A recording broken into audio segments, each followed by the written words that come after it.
adult male. Now, going into the training that we do with Nicholas, we're going to start with some medical management behaviors with Nick, I believe.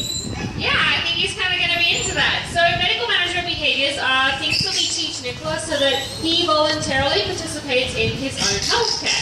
I want you guys to direct your attention to the platform at the very end of his pool. There is a very large scale on that platform. So to make sure that Nicholas stays at a healthy body weight, we ask him to haul himself out onto that scale on a weekly basis so that we can get an accurate weight. Now, Nicholas weighs almost 380 pounds and sometimes over that. And their weight will fluctuate a little bit. Since he is fully mature, his weight he's not going to continue to grow. He's already done all of his growing. But we want to make sure that he stays at an ideal weight range. This particular behavior goes hand in hand with exercise behaviors because we want to be able to make sure that Nicholas gets enough exercise to stay at that healthy weight range. Now, you guys are going to help Liz ask Nicholas to go up onto the scale. We're going to do this twice. We're going to be asking you guys to ask for Nicholas to go up onto his scale. So what you'll do is with Liz, you put your hands like a scale and you'll tip them side to side, okay? So like balancing scales. So on 3, ready? 1, 2, and 3. And then go ahead and direct your attention over to that scale, and you'll see Nicholas pop right on top of that scale. Oh, the suspense.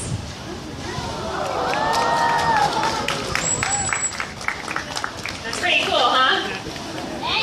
Don't worry, you guys get a chance to do so too.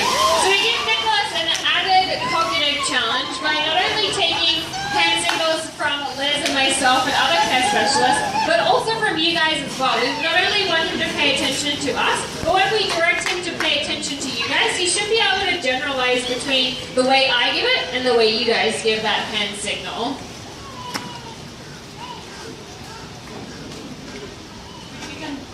Yeah, if we can. Alright guys, so this round we're going to get ready. Go ahead and when Liz is there, Nicholas is with you guys. Go ahead and raise those hands. And go ahead and tip those scales. Alright. And then you guys will be able to see him go up into that scale again.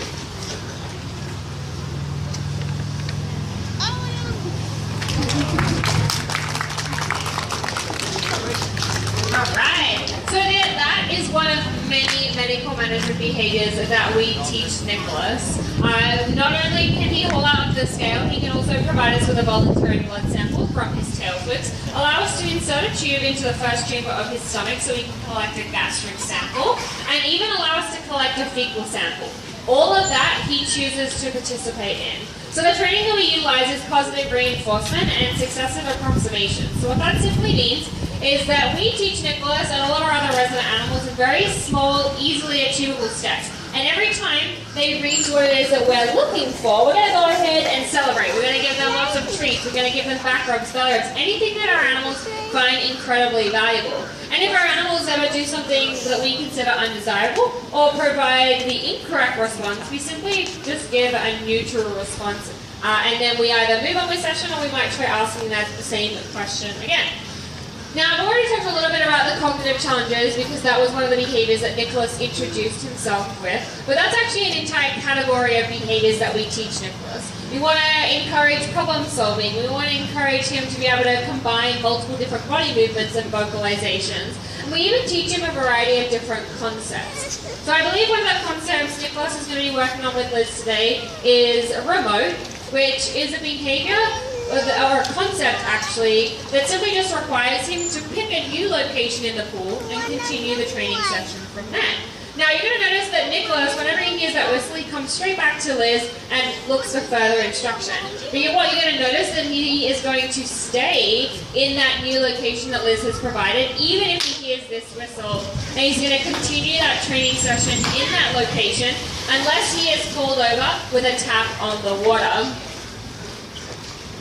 Now, Nicholas knows many kinds of behaviors, so it means that he could be asked any of those behaviors in the middle of this pool. So he's gone out, he's picked his location.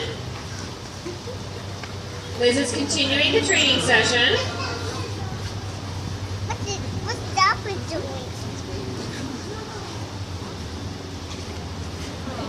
Doing some mimicry.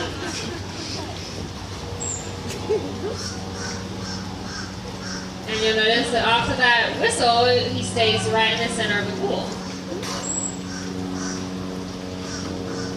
So we can work on him doing an entire training session like this to really challenge him.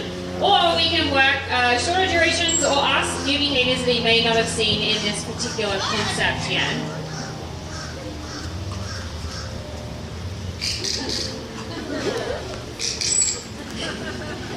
So we can ask him anything from an exercise behavior in the center of the pool, vocalizations, and different body movements. And he comes right back in when we ask him with a tap on the water. So that was a really big and long duration for him to continue that training session from there. And that is one of many concepts that Nicholas knows here at the aquarium.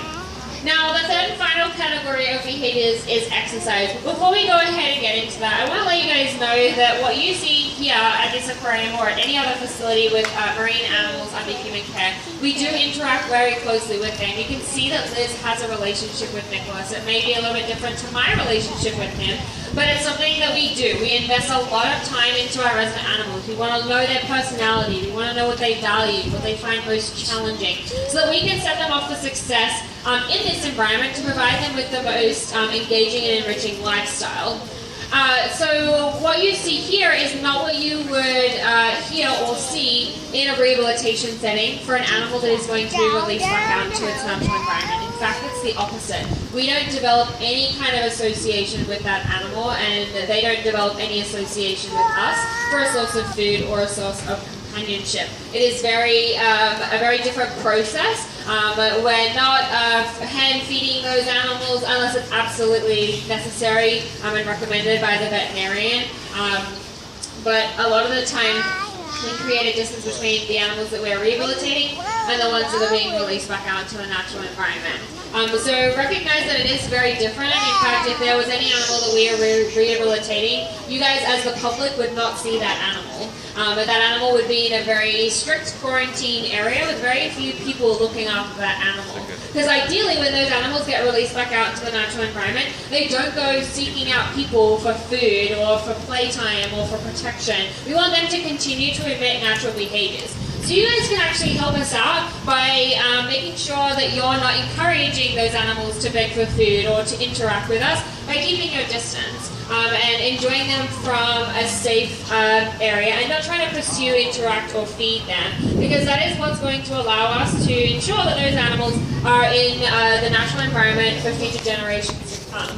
There are other things that you can do too. By not interfering with them, but also to make sure that their environment is actually going to continue to be healthy enough for them to live in for future generations. We have a lot of people that live on the coast, and we have a lot of things that run into the environment that's polluting the environment. We have lots of rubbish in our oceans. Unfortunately, there are predictions that estimate that there's going to be more pieces of trash in the ocean than fish by 2050. And it's really hard for us to understand that if we're not by the ocean every single day and we don't see it. So out of sight, out of mind. But it is happening. So if you guys, kind of look into those things, or if you just simply recycle or make sure that you don't buy one-use plastics, you're definitely going to be making a difference, even if it's a small difference. If we all work together, we can make a huge difference for these marine animals to continue to live in their environment. Now, the last thing I want to let you guys know is that I know a lot of you are very passionate about marine life and you want to have an up-close and personal interaction with them, but it is illegal to try and do so with wild dolphins or with any wild marine animals. So you ask, well, how do I do that? Well, at facilities like us here at Clearwater Marine Aquarium, we do give you guys that opportunity to do it in a safe and respectful way with our resident animals, because these guys serve as great ambassadors to their species to kind of teach you guys just how incredibly amazing these guys are, but also for you guys to get up close and personal and learn a whole lot more up and close. Now, let's go back to some exercise with Nicholas and Liz. Nicholas will be doing the exercise. And exercise. Why do we teach Nicholas things like tail walks and big aerials and things like that? Well, we need to provide him with opportunities to burn the calories in which he's intaking. He doesn't have to hunt and forage for his own food. He doesn't have to avoid predators.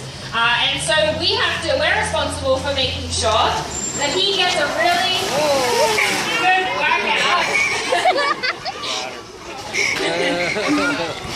Which means that we want to work out not only his cardiovascular system, but the muscles in and around his body.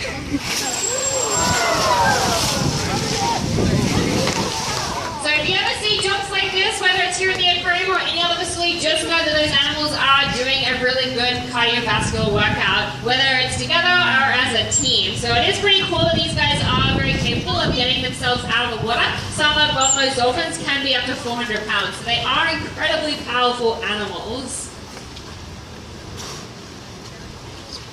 So he's going to go ahead and do one of those back dives again in the center of the pool. Very cool. Now, a lot of people ask, do you actually teach them where to jump? Or do they just know where to jump? We actually do teach them a location. For one, their safety, but for also very clear instructions. It's not necessarily something that we can assume that our animals know exactly where to emit that area. We have to give them a safe location in which to do it. So for Nicholas, when we ask him to do something in the center of the pool, it's for his own safety.